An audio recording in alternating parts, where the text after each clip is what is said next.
Hello! If you're watching this video, you have one of these wireless headphones. In this clip we're going to show you how to connect your Sennheiser RS160 to your television. The pack should contain an audio cable, the Y adapter for charging, the power supply, and 2 AAA batteries. And speaking of batteries, step 1, please charge those batteries first. Many people forget this and the headphone quits working after 15 minutes. The batteries are included in the pack, but they're only at about 25% when you unpack them. So please charge at least for 5 hours before you get started. Here's how to insert them. You gently twist the ear pads to remove them, and it's 1 battery on each side.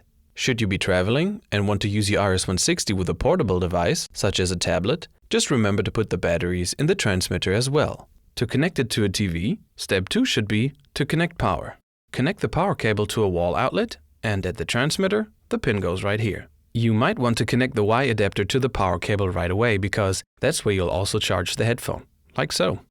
Now step 3, connect audio. Let's assume your batteries are fully charged. The transmitter only has one place to connect the audio cable. It's right beside where you connected power, at the audio input. Beside it is the volume control. For starters, set it on 12 o'clock. Later when you use the headphone and you find you need amplification, you can turn it further to the right. Now to the TV. Depending on brand and model, your television's backside could look like this. Or this. Or this. Pretty much always different. In the best case, you'll find a headphone output like this. Connect your RS160 here, turn on the TV, and maybe look in your TV settings menu to see if you find an independent volume control for the headphone output in there. If you do, just make sure that's turned up to maybe about 90%. Otherwise, the transmitter won't receive sound from your television. By now, you'd be ready to go.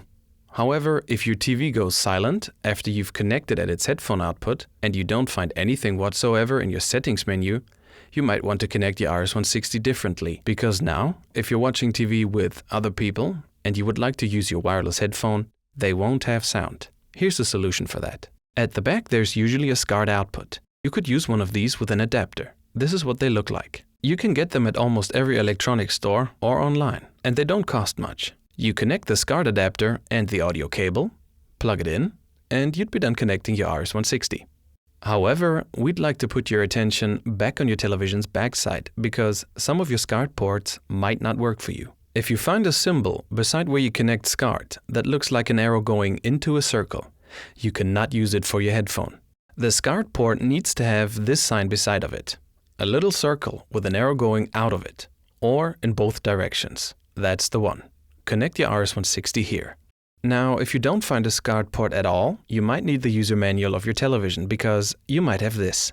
A connector proprietary to your TV's brand on one side and SCART on the other. Or this, a proprietary connector altogether. Look for these or similar looking items in the accessory of your TV. In such a case, you would connect the TV's proprietary adapter to the customary adapter, and then to your RS160. The RS160 offers you about 20 meters or 65 feet of range. However, should you leave the room where the transmitter is, and you have, for example, a thick brick wall in between you and the transmitter, just be aware that this may interfere with your reception. Let's assume you've connected sound. You can now turn the headphone on. Transmitter and headphone connect automatically, and the blinking lights will look like this. That's only about once every 5 seconds. That means you're good to go.